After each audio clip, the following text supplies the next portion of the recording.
Hello there, everyone. Welcome back to my podcast known as The Toxic Biological Parents.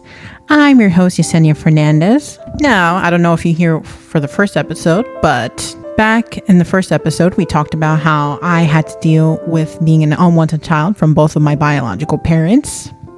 And in this episode, known as Having to Parent the Parents, I'm going to dive into the subject of how awful it is when a kid has to step up to the adult role and take care of both parents who are acting like children. Now, to get into the toxic biological mother story. With her, I did not have a lot of stability growing up. I'm originally from Glen Cove, New York, but we were always moving around in that little town, going from my grandparents' house to an aunt's house to another aunt's house. It got to the point where she was not happy living in the town because, let's face it, a lot of people were talking about her. So we had to move around a lot. I remember going from New York to the Bronx, from the Bronx to Queens, from Queens to North Carolina, from North Carolina back to Queens, from Queens to Maryland, from Maryland back to Queens, back to the Bronx, and then eventually back to the Queens again. I even lived in New Jersey at one point with her for only 6 months. I moved around a lot because in her head, she wanted to experience new things. And whenever things didn't work out for her, she wanted to move on, not aware of the fact that she has a child who has opinions growing up. The crazy thing is, when we lived in these places, she couldn't really hold down a job to save her life. I remember when we were living in Maryland, that was the first time we were moving in with her boyfriend/new husband. It was a very crappy place. I can't really say crappy because it had a nice pool and an exercise room. But crappy in the sense of, I didn't even have my own bedroom. I lived in a den. And that's right, a den that people use to work from home or to use as an exercise room with equipment. I didn't even have a door for my personal space. It was so embarrassing. Whenever we would have people over, I would even have to get dressed in the bathroom or in her room. Oh my God. Whenever we lived with my aunt/her twin sister, it was very crazy. They could not get along for anything, although it was mostly my mother's fault because I'm not saying my aunt/her twin sister was perfect, but my mother was always the one starting the arguments. I remember on one occasion we got kicked out on Thanksgiving because my mother chose to take back her boyfriend/new husband after he almost broke her mouth. But that's another story for another day. Yes, anyway, we ended up having to move in a basement in Queens, and we lived there more than once. A basement with my grandparents. Apparently they don't believe in a thing called an apartment or a house. No, they believed in basements because they thought that was the way to save money because they always wanted to show off that they had amazing clothes, jewelry. And I used to think, unfortunately, that was normal. But getting back to my mother, she couldn't hold down a job to save her life, as I mentioned before. Sometimes she didn't even pay her bills on time. On one occasion, she didn't pay for us to have hot water. I remember having to wash one body part at a time because we had nothing but cold water. Awful situation.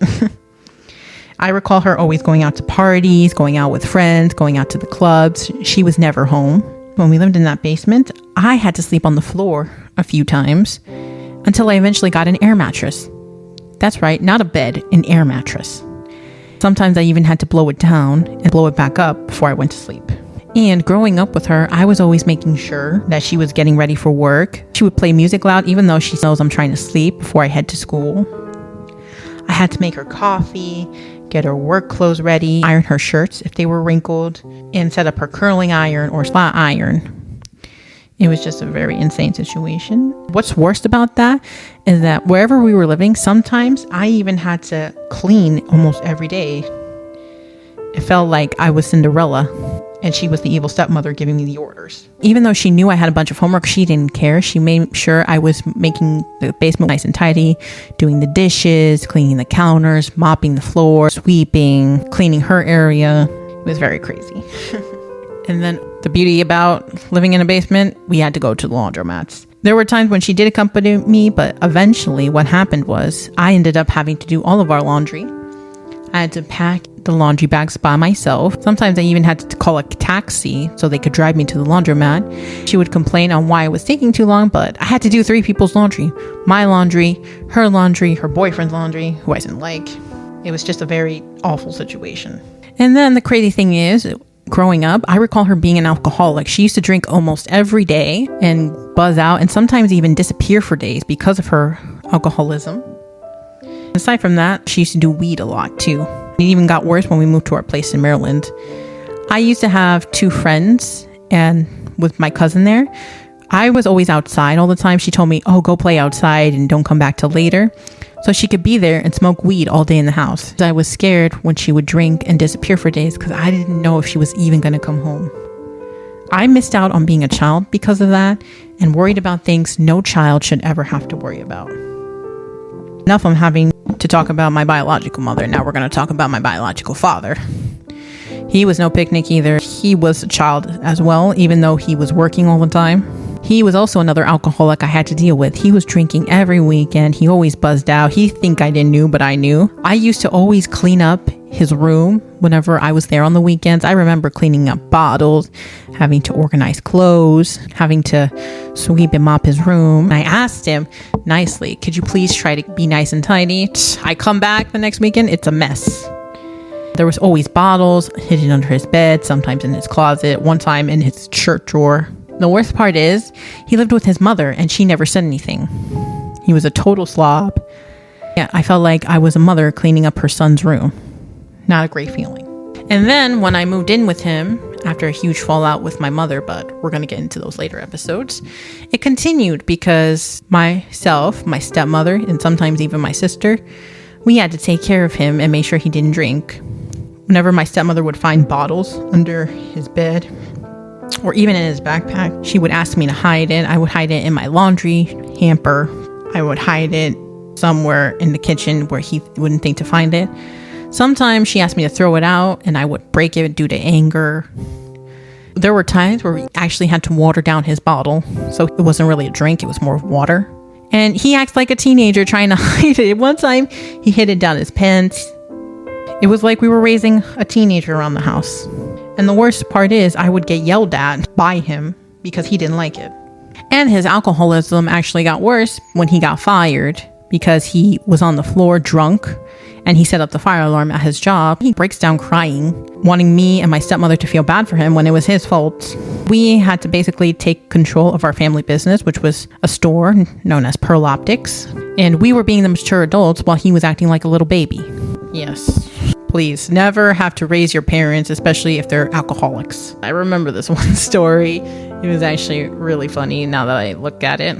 1 year for 2 months, he had to buy 5 different iPhones because he lost all 5 on the train after being passed out from being drunk.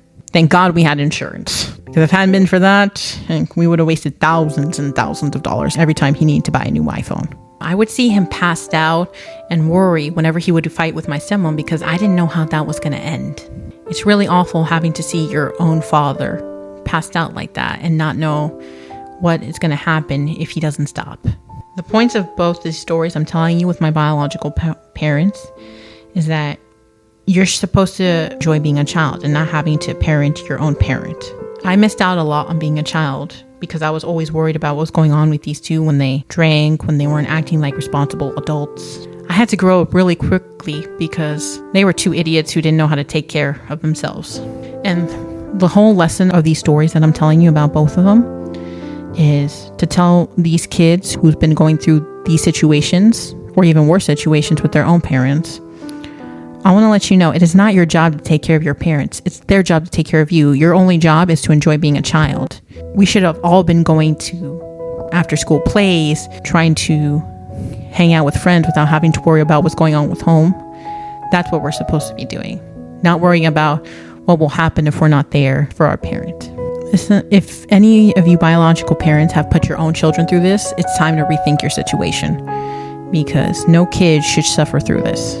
Thank you so much for hearing these stories. As once again, I'm your host, Yesenia Fernandez, and I hope you're here for my next podcast episode known as Abuse, and Even More Abuse, where we're going to dive into details of the abuse I suffered from both sides of parents. Thank you. Have a wonderful day.